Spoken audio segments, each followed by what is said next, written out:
chalice which transforms wax into pure light and warmth, to remind us of our own living, transforming the stuff of this world into the love and activity of our daily lives. As we remember Paul, may today bring forth transformation in ourselves, from grief, healing, from memory, wholeness, and from celebration, love.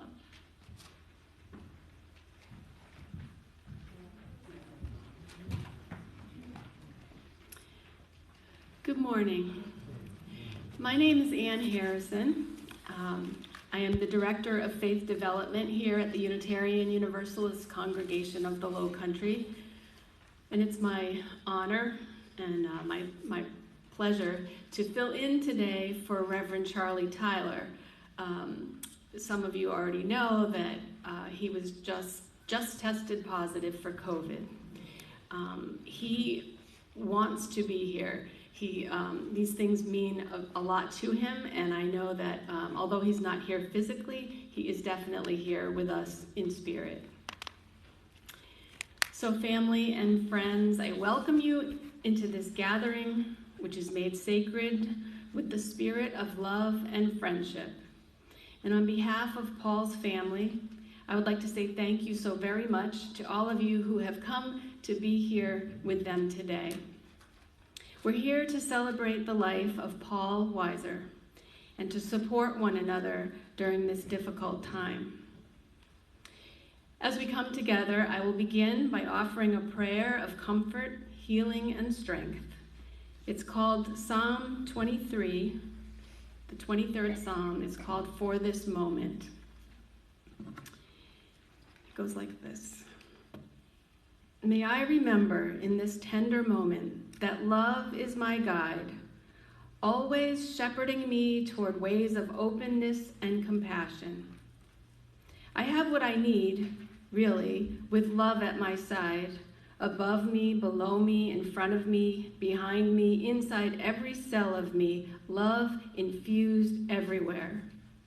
Just when the weight of the world I inhabit threatens to drop me in place and press my hope down into the ground beneath me, love invites me to rest for a gentle while and leads the center of my soul to the quiet, still, restoring waters nearby that somehow I had not noticed. And so, love quietly sets me once again on its tender and demanding path.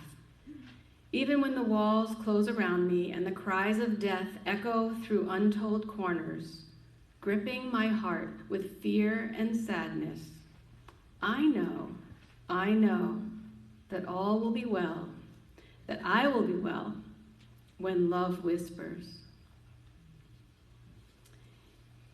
And now ask you to enjoy the music from Marcella Palmer. She's going to come forward and sing There You'll Be.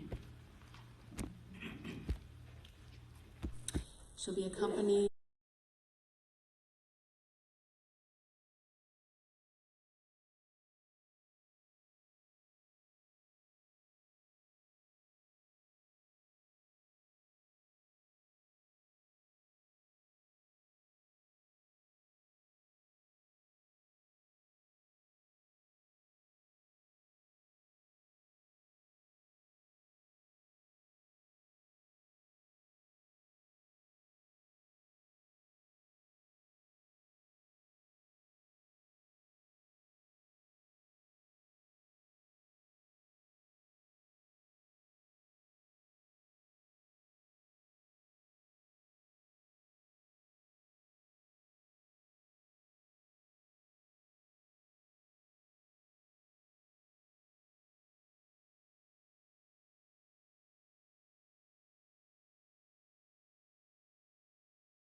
Thank you so much, Marcella and John. That was beautiful.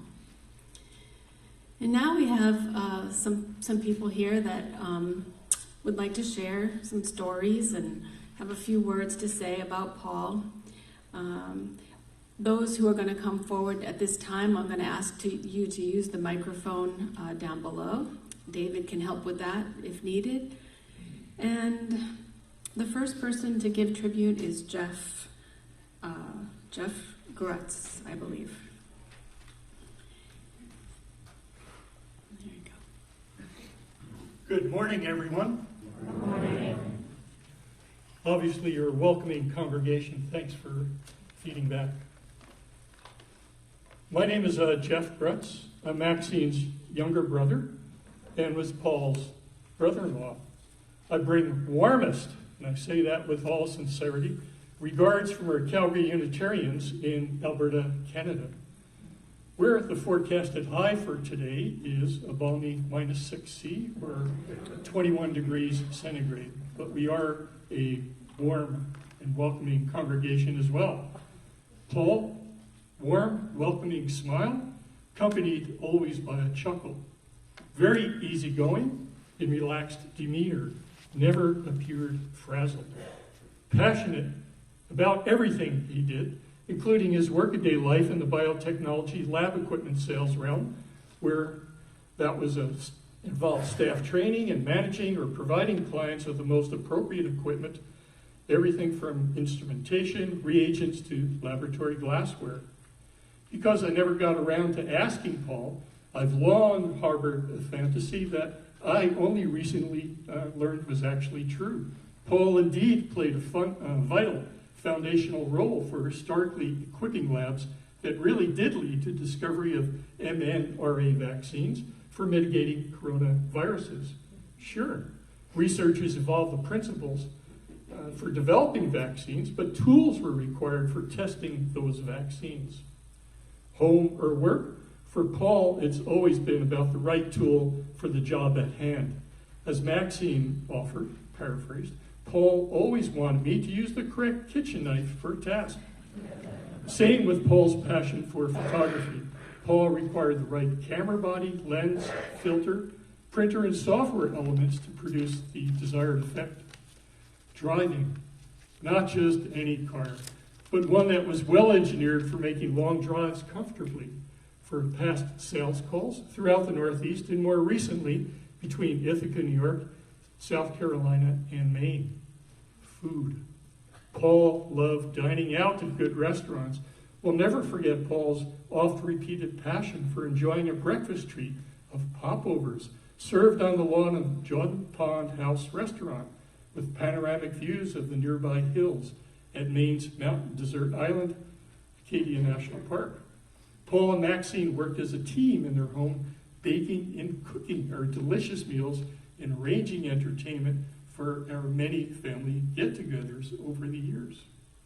Always game for new experiences, especially when shared with others, when I traveled with Paul, Maxine, and Julia to such places as in my home province, Alberta, the Canadian Rockies Icefields Parkway, including Banff and Jasper National Parks, and more distantly, Vancouver Island, Phoenix, and Sedona, Arizona. Death Valley, Nevada's Valley of Fire State Park, and of course, Acadia National Park. Our last trip together, spring 2022, was to Yellowstone and Grand Teton National Parks, where we had time together as a family with niece Julia. We shared common interest in natural history, bicycling, hiking, kayaking, and all things mechanical. We often traded advice on home maintenance tips and worked hard in our homes to resolve those issues. Most importantly, I appreciate the love that Paul demonstrated for my sister Maxine, niece Julia, and my mom and dad. Paul and I shared Unitarian committee roles with our respective congregations. Our 105-year-old Calgary Unitarians home requires a lot more maintenance in this modern structure. We often traded repair stories that, admittedly, were more severe in Calgary. On my previous visit here, just this past February, Paul invited me to volunteer with your creatively named by Paul the Bee Gees Committee, Building and Grounds, working with one another, another gent to conduct the annual fire code test of emergency exit lights. Of course, Paul made the experience a fun learning opportunity for all of us by encouraging us to take turns on the stepladder. If the gentleman with whom I volunteered last year on this task happens to be here today, and the current BG chair is amenable, I'm open to a meditative recreation of our emergency exit light check, assisted by Paul's spirit. I suspect, like many others here today, both Paul and Maxine found it difficult to share their liberal social justice views until, perhaps, with some of my urging, they found similar hearts and minds with the Unitarian Universalist congregation of the Low Country members. We'll miss you forever, Paul. Namaste.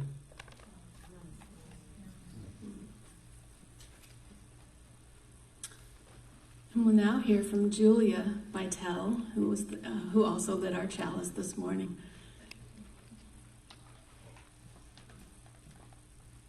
Hello, everyone. My name is Julia Vitale, and I am the daughter of Eugene Vitale and Maxine Vitale, and the stepdaughter of Paul Weisser. Paul has been part of my life since I was 5 years old. Some of my best memories include family vacations, playing frisbee and squash with Paul, creating a garden, spending time with our pets, and especially Paul's magic tricks. I got to learn some of the magic tricks, others he kept a secret. He was always good at a lot of the more difficult fun stuff, like yo-yo tricks and making complicated desserts. In fact, he was proficient at basically anything he set out to do, and he had many interests. Whether technical or just tasks around the house, Paul excelled at whatever he did. He taught me the basics of computer skills and helped me build a foundation for my education and career. Paul loved photography, and I enjoyed the slideshows throughout the years of the pictures he had taken. He loved Star Trek and sparked my enjoyment for science fiction. He even had a sense of humor, which he shared through the cards he would send on birthdays and holidays. His funny cards were always my favorite. His solid and inspiring presence in my life will always be greatly missed. Paul was always there. Now Paul is there in spirit, and I will be grateful to have shared so much of my life with him. Thank you.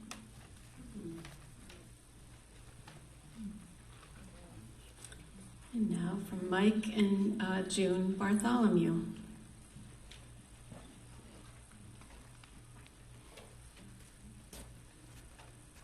Beautiful. Julia and Jeff. Closer. Can you hear me? Closer.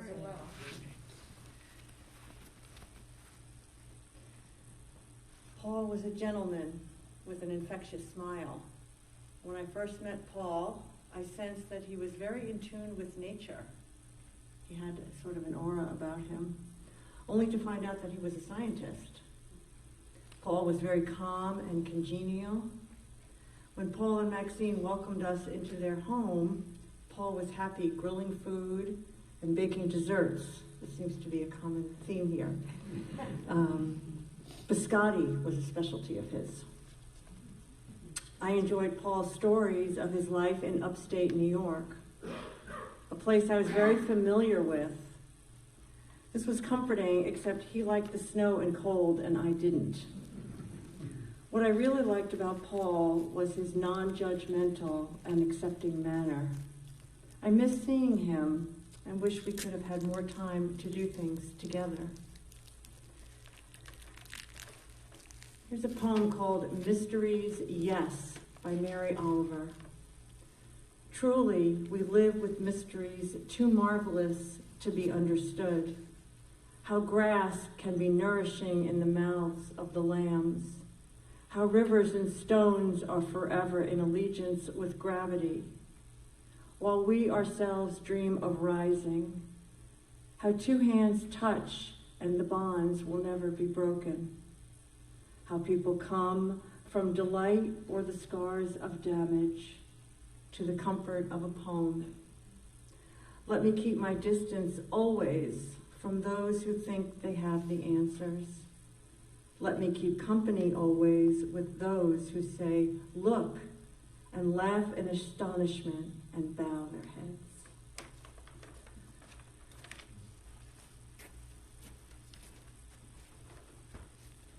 Hi, I'm Mike Bartholomew. Paul was a great person to spend time with. He was very good-natured and personable. Whether attending a concert, sharing a meal at their beautiful home, or talking after a church service, Paul always made you feel glad to be in your company.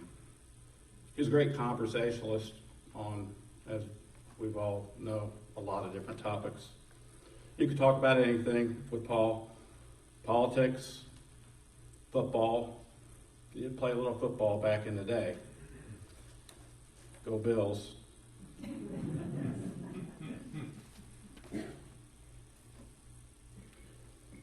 But one of my favorites was the fact that Paul just made you feel very comfortable to be with all the time, just by being himself. If you needed a friend, Paul would always be there for you. I'd like to read a poem by Ralph Waldo Emerson. What is success? To laugh often and much, to win the respect of intelligent people and the affection of children, to earn the approbation of honest critics and endure the betrayal of false friends, to appreciate beauty, to find the best in others, to give of oneself, to leave the world a bit better, whether by a healthy child, a garden patch, or a redeemed social condition, to have played and laughed with enthusiasm and sung with exultation, to know even one life has breathed easier because you have lived. This is to have succeeded.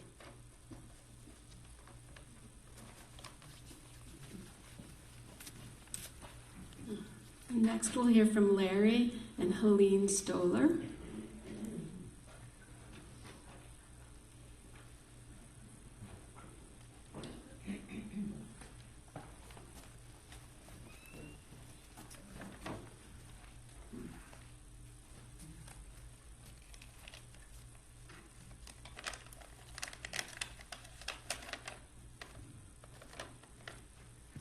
Helene met Maxine a few years after Maxine and Paul moved here to Bluffton, and the two of them became very good friends.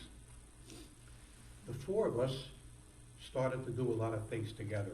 Walks on beaches, walks with the dogs, movies, plays, concerts, eating out, celebrating special occasions, getting together at each other's house, and meeting up on the holidays.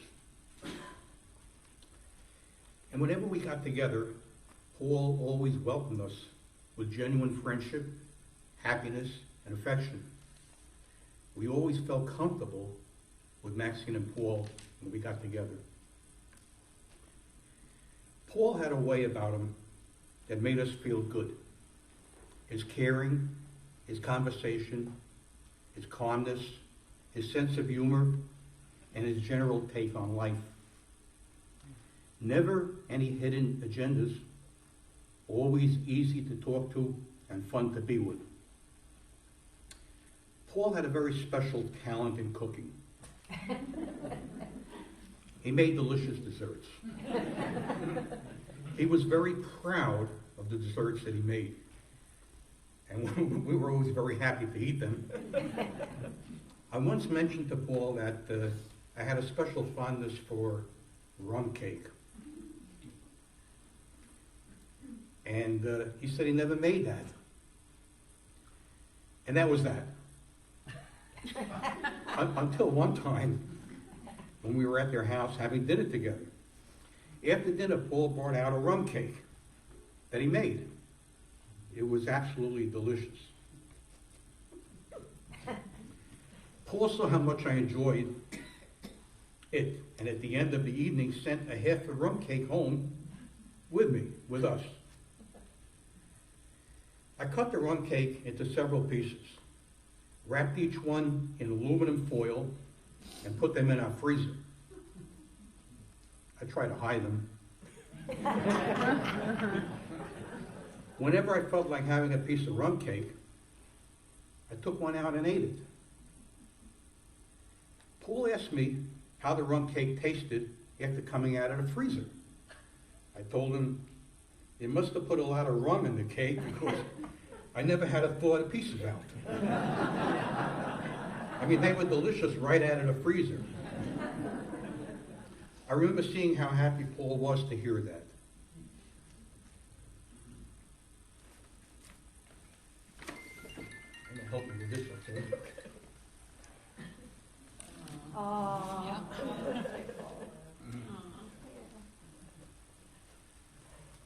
I need help.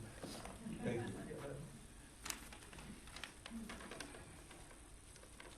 Paul was always a comfortable and casual dresser. Thanks. Getting some help here. When the four of us went out in the spring, in the summer, and the fall, Paul would almost always wear cargo shorts and a nice Hawaiian shirt. You saw that in a lot of the pictures, a Hawaiian shirt, really a neat shirt. And I was always happy to see that shirt because I knew that I could wear my Hawaiian shirt and that my shirt and I would always be in good company. So Paul, on a cold but sunny Saturday in January, as you are looking down upon us, I hope you are smiling as I say, you will always be missed by us, but you will never be forgotten. Rest in peace, my friend.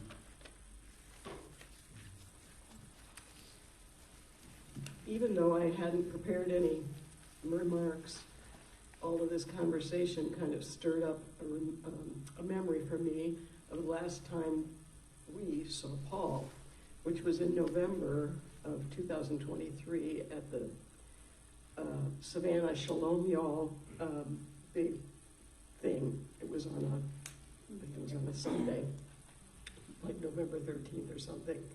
He was clearly ill. This was after his diagnosis, and he was really struggling, but he had such spirit about him. He wanted to do what he could and to make his wife happy, to make his friends happy. He was there, and he enjoyed it as best he could, despite the fact that he was ill.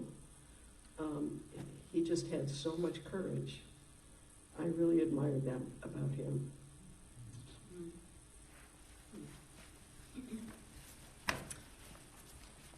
And now we'll hear from the president of our board here at this congregation, Clay Bernard.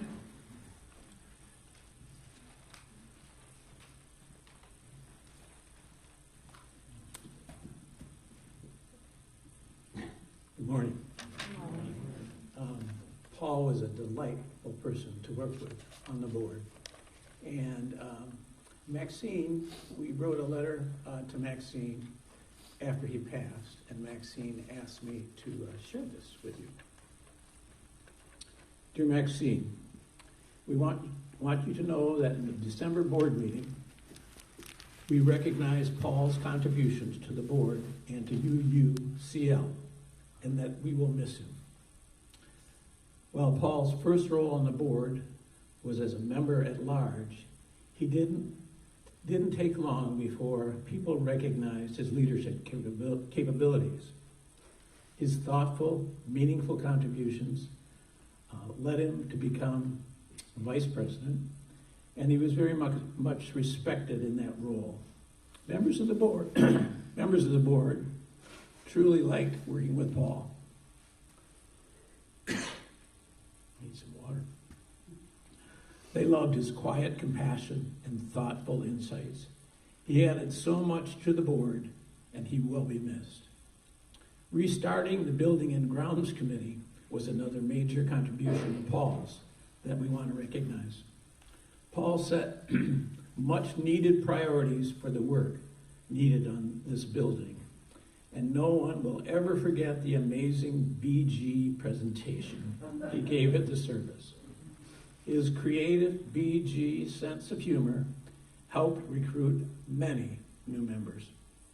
The BG phrase took on a life of its own and is still used today. Paul will be very much missed by the entire congregation, and his legacy will live on. Thank you for being a part of our congregation and supporting Paul in this role. We love you, Maxine.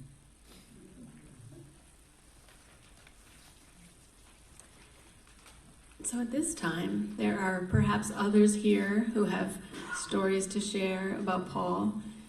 We'd like to open up the mic for you to come up one at a time and speak at this time. Anyone here brave enough? Yes. This is Jan Dunn, member of this congregation. And a short member. Okay, there, is that good? Okay, thank you. My name's Jan Dunn. We're new to this area. We only moved here about a year and a half ago, and we joined this church and became familiar with it just about exactly a year ago. And Maxine and I met sitting on opposite sides of the aisle, and someone made a comment that we both very much agreed on, and we reached our hands across and went, yes! And then we discovered that we had many shared passions, and that they had lived in Ithaca, which were from Ithaca, and that was one of the places I had lived for a number of years. We were both dancers, and we had a lot in common, and we started getting together with them socially.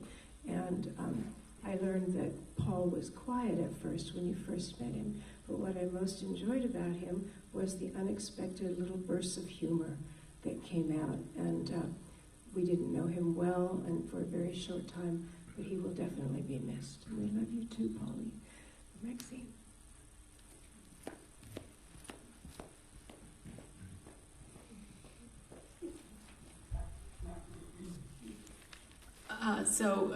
This is my mother, Donna Titus.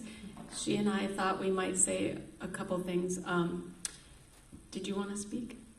Well, I knew Paul just a little bit, and he and I have been to Appledore, which is at the Isles of Shoals off of the coast, a group of islands. Star Island was my place, and it was good to know that one person in the whole community had been there, but no one down here in South Carolina had gone. And they have a lot of meetings and programs for Unitarian Universalists there on Star Island. And across the place was a woman named, in the 1800s, Celia Thaxter. And I did some presentations of her. And so I didn't really know Paul, but I met some of the scientists over on Appledore because I took tours of people over there. And so that was my relationship with him. And when he came down here to this congregation, I also came and was here with my children, my 4. And so that was my relationship with him, but I will miss him very much, as we all will in the congregation here. So before you sit down, Mom, I'll just say that out there on Appledore Island off the coast of Maine, there is a marine lab, and you've seen in Paul's obituary that he volunteered at the Shoals Marine Lab. And so in honor of Paul, my mother is wearing a Shoals Marine Lab t-shirt from where they both spent time together at different times. Thanks, Ian. And John Shepard, our pianist. I became a BG, and that's pretty much been taken care of at this point. Hey, John, can I just say, I just would think if there's anyone here that does not belong to this congregation, and you're hearing us talk about the Bee Gees, I think we should just explain that when Paul became the chairperson of our Building and Grounds Committee, he named the group, the committee, the Bee Gees, the Building and Grounds, and it went on from there. And go ahead, John. Maxine and Paul were in several small group dinner groups that we had, and I, not having a GPS, I thought I knew how to get to their house, and it took an hour for Paul to find me finally. But he kept at it, and I had thought, well, maybe I'll just go home, But anyway, we had a lovely dinner at their house, and both of them shared the kitchen. I remember that. He was also here a lot in the back working on his computer and whatever with the buildings and grounds, and I was usually here practicing the piano, so several times he came up and sat there while I was playing, and I remember sharing music with him, telling him about the music that I was playing, and I also interested in heritage, so I asked him, Weisser, what does that mean? I believe he said it is Dutch, and it means white. And I thought, well, I'm related to whites. I have 3-second cousins who are whites, and they come from Bangor, Maine. So I thought, well, we have something in common.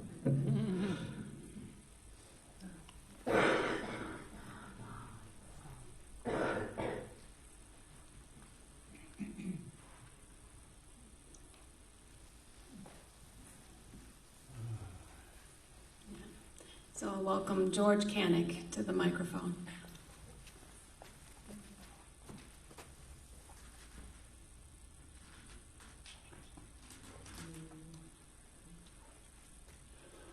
The first thing that I think of when I think of Paul and Maxine is they're part of the Chamber of Commerce for Bahaba. We met them, and they talked about how wonderful it was up there, and we look forward to being up there. We missed it. We got another 100 miles further south at Booth Bay Harbor, was as close as I got. But the one thing that comes to mind is how sad it is that we didn't know all of these things before this. And at the same time, all I could think of is, okay, now let's see if I can juggle these things. Obviously, Paul was the only one that would have been able to make that work.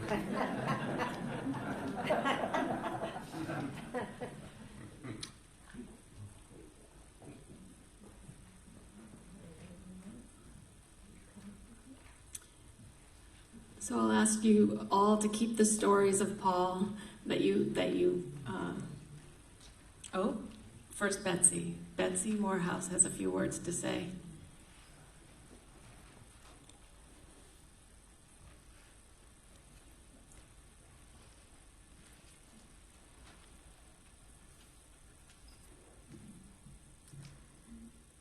Paul and Maxine were our friends, and we went out to dinner, and we saw each other socially. And then, of course, here in the church. And I really loved Paul. He was quiet, but when he spoke, he had something to say. And he never talked about himself and the things he had done. He was, but he was smart. And he always had something, he contributed. And he was funny. He would say something with a chuckle, and he was funny. And sometimes he would come to our service, and he would wear a flannel shirt. And the first time I saw him in a flannel shirt, I said, you are my main man. And he looked a little bit uncomfortable. He looked at Mike, he looked at me, and I said, Paul, M-A-I-N-E, because Paul and Maxine loved Maine, And we're from Nova Scotia, which is a lot like Maine. So we had those things in common. And I'm just really going to miss him. He was a dear, sweet man. I'm just so glad Maxine is still here.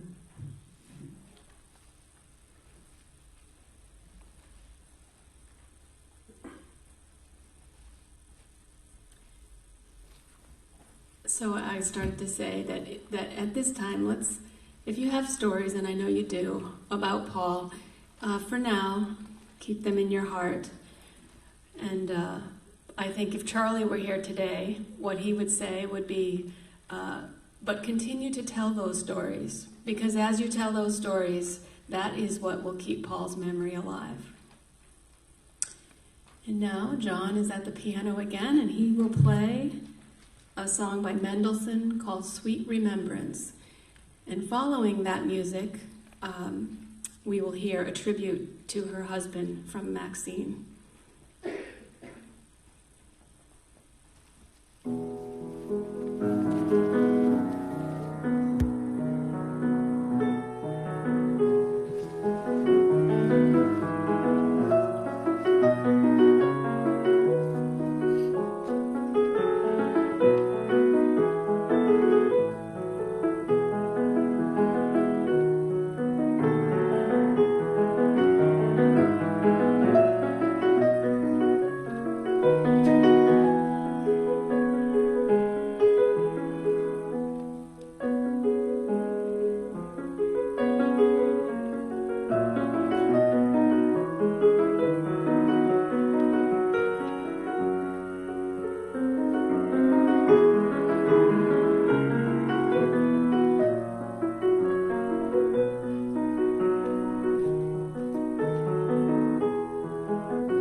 Good morning, everyone. Thank you all for being here. I have to tell you that really only half of me stands here before you today.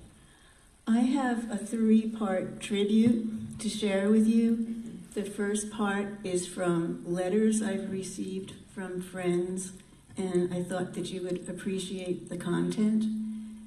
And the second part is some background information about Paul that many of you may not know, since we only lived here for 6 years. And the third part is a little ode that I've written to Paul. Paul was very popular in, this is from a friend of his, Lou Aronica, who he was good friends with in Hamburg High School. And Lou participated in the band that Paul was in, the Safaris. So this band meant a lot to Paul and the other guys who participated in the band. They played a lot of Beach Boys music. So Lou writes, Paul was very popular in school.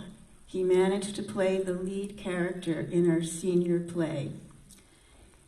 The teacher that directed the play chose the play, The Man Who Came to Dinner, because she wanted Paul to be the lead. He was on the football teams with me and Mike. Mike was another good friend of Paul's, Mike O'Keefe. And we were together in biology and English classes. In 1964, if you can remember back that far, Lou says, Mike and I were at a dance that had a real live band instead of records. We thought we could do that too.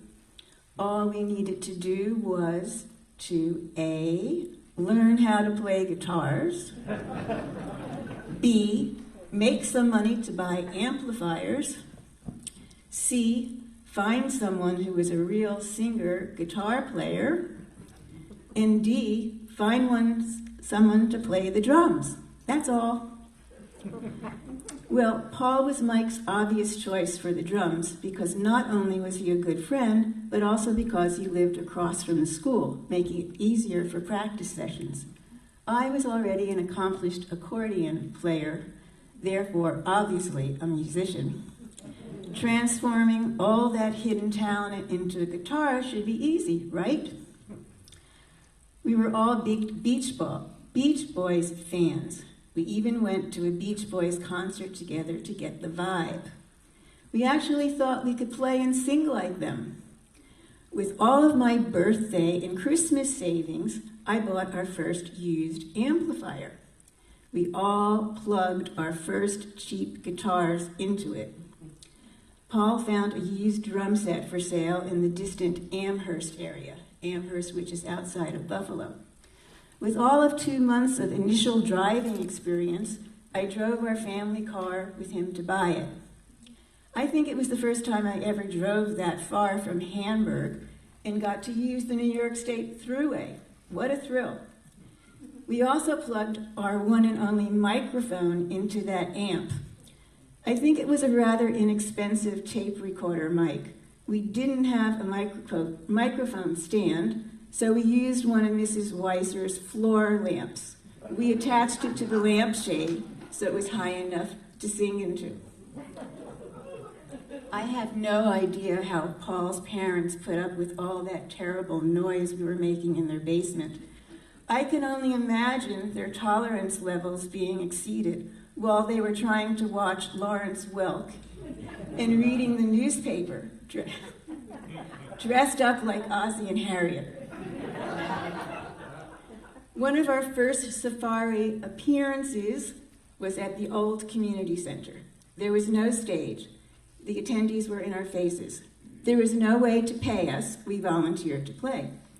Classmates Tom Russert and Gary Letterman, who normally played the records for the school sock hops, actually passed a hat around for donations. By the end of the dance, Tom and Gary managed to pay us a whopping $16.20 from the change collected all night from the hat donations. I have no idea how he remembers all these details. Paul was not given a microphone until he played on our high school stage for the annual senior class talent show in December. Paul didn't sing too much. He had a deep voice, but he did actually have a very good voice and did sing when he played guitar.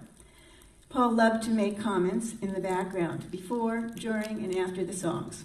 Remember, we were all self-taught, and Paul got really good. He was our Ringo. The Safari's memories will live on, and Paul was a big part of those historical musical days. His consistent beat will live on as long as there still is a safari around to remember. The second piece is from Michael Miller, who is a good friend of ours from Ithaca, New York. And Michael states, Paul took walks with Michael Miller and David Solomon on Sundays. They took very long walks. I wanted to walk with him, but he preferred to walk with these two men. I was saddened upon learning about Paul's passing and wanted to share a few memories and thoughts about him. I enjoyed walking with Paul and David on Sundays or going to the State Street Diner for breakfast and conversation when the weather was inclement. On our walks and our discussions, I got to know Paul. We shared stories about our lives and backgrounds. We had a good time hiking up the hills, stopping to watch two horses standing near their stable, their breath filling the cold morning air, with Paul feeding them carrots he had brought along, speaking to them softly as they recognized him as a human they could trust, letting him pet them. We enjoyed looking across the valley to the hills, marveling at the beauty of the sun burning off the fog in the valleys. Paul often pointed out the many birds he could identify, even birds we couldn't see, but only hear. We took photos together in good weather and freezing weather, watched freight trains pass us along Cayuga Lake as we trudged through the snow, dealt with angry dogs who ran out to growl at us as we passed their homes, and discussed our work and job frustrations. Paul was a kind, thoughtful, and good friend over those years. He was a man of many talents, skills, and abilities. I am fortunate to have known him. Another friend, another band buddy, is Roy Black, who wrote, he was one of Paul's classmates at Hamburg, New York High School. Paul played the drums in our rock band, Safaris, and I was the lead guitarist and vocalist. I was deeply saddened to hear of Paul's passing. Some of my happiest memories of high school days were playing music with Paul, Mike, Lou, and Dan in Paul's parents' basement. I will always remember Paul as a good friend and a talented drummer. He was one of those men that I'm sure everyone referred to as, quote, a great guy, end of quote. So some very nice shared condolences.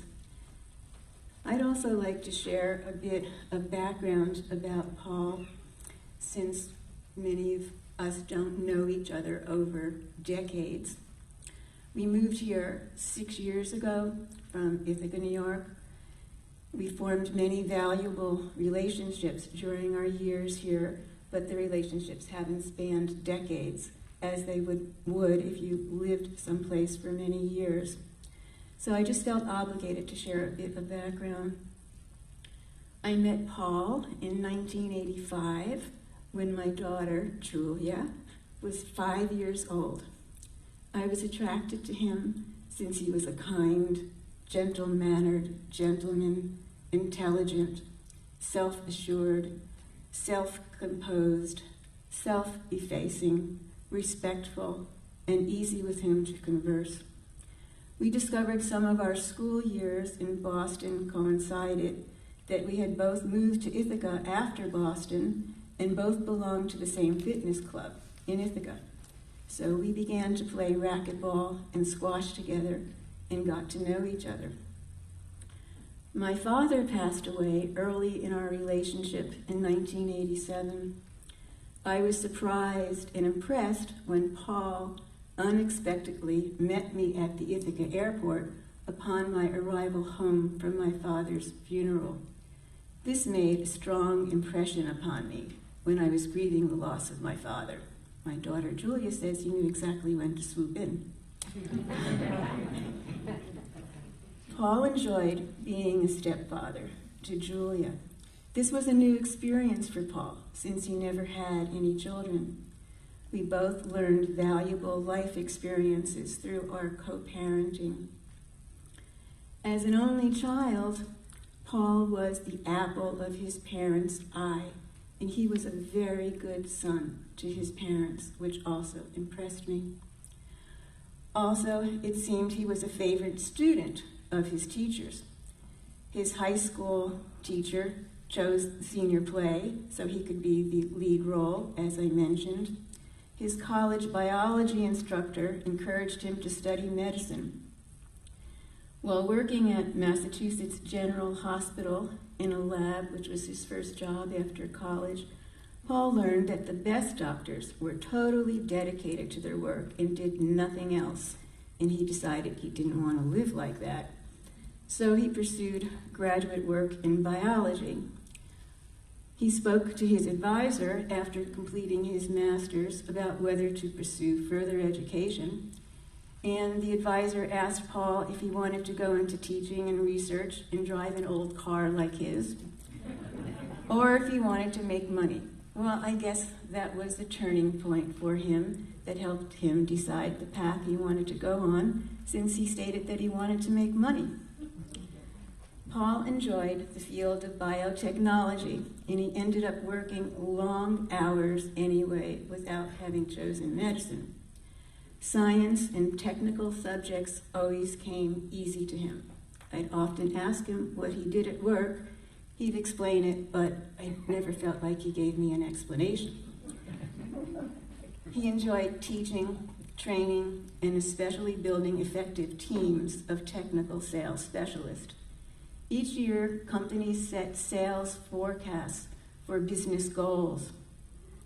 Paul's region won many annual awards since they attained those business goals or forecasts. And that resulted in free trips for us to European capitals. Paul was well-liked, highly respected, and successful in his career. He loved life and engaged fully in all life had to offer, even when he was very sick. He played a variety of sports, a number of musical instruments, loved to play in his band, loved to entertain via magic, plays, and skits, cooking, making desserts, and was a creative, encouraging leader. Paul always encouraged me in my interests to the extent of having no problem with my late-night Argentine tango milongas or social dances when I got home at the wee hours of morning when he could no longer dance with me due to a bad knee. We both felt well-loved and respected in our relationship, free to be our individual selves, and enjoyed our time together. I am grateful for the years we had together. Lastly, I want to say that my heart, shred asunder by loss, grieves the passing of my beloved husband, Paul, of 33 years. This is not what we planned. We thought we had more time. There was always time. There was another plan, unbeknownst to us. Paul was snatched away, slowly, bit by bit, becoming weaker each day, every cell slowly robbed of life force.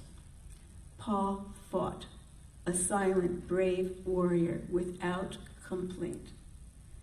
There was no escape, no matter how valiant the fight, no matter the power of love. You are gone, but love remains. You live in my heart, and there, will never fade. Just want to say thank you all for coming today and coming to this celebration of life for Paul. You are all the embodiment of caring and a supportive community. I thank you for your many cards and concern about my welfare. I could not have asked for a group of more caring people. I feel your most appreciated love and support. Let us all respect how precious life is. Be always aware of how much we mean to each other, and allow this to enable us to celebrate each moment of cherished life.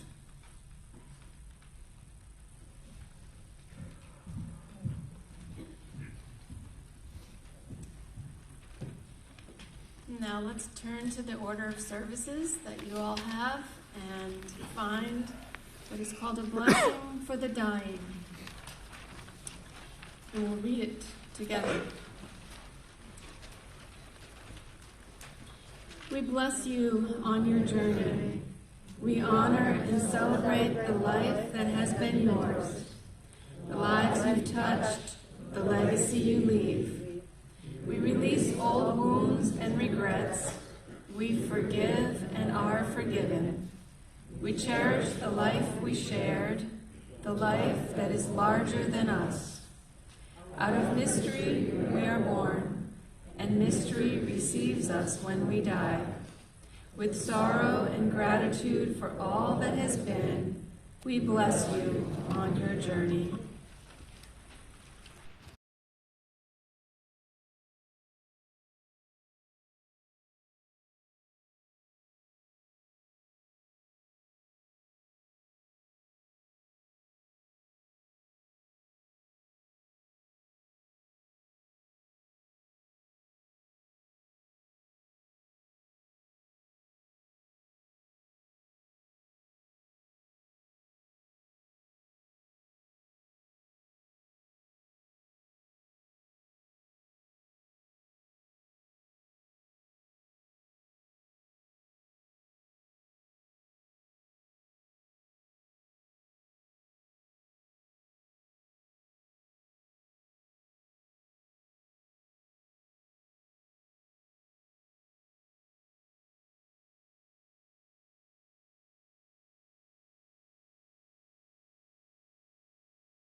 Together. It's a responsive reading, so I'll begin in the bold print, and then you will respond with what's in the italics.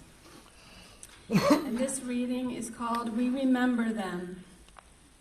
In the rising of the sun and in its going down, we remember them.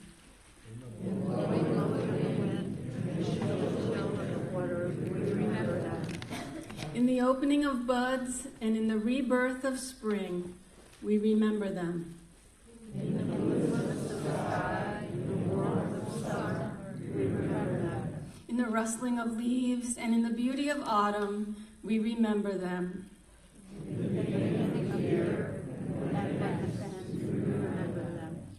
When we are weary and in need of strength, we remember them.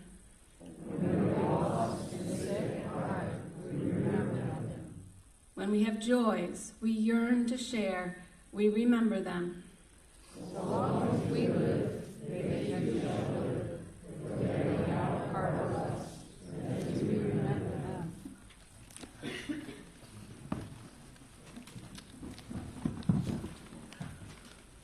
We invite you to join us in the foyer, in the vestibule, for some refreshments and conversation after the service. And we will close now with a memorial prayer.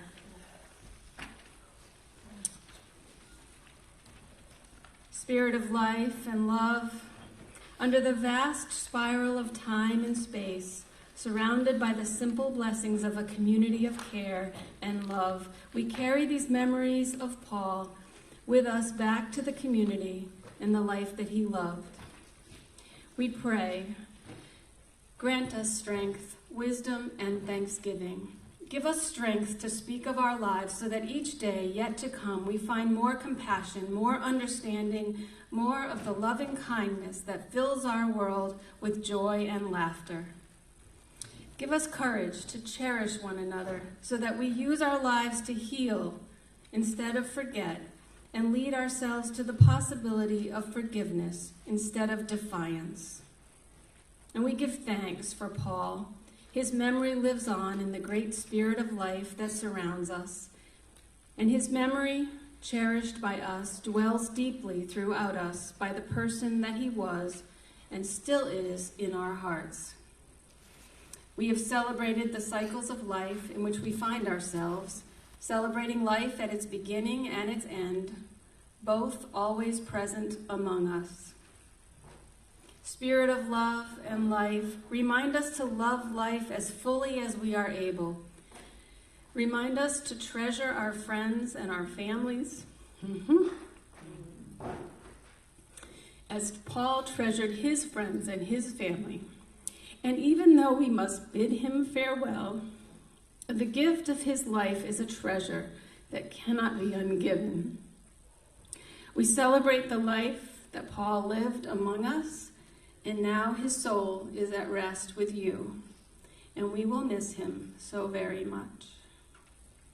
And with that, I will extinguish the flame in our chalice. While we extinguish this flame, we still carry in our hearts the light of truth, the warmth of community, and the fire of commitment until we are together again. Go in peace.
I know.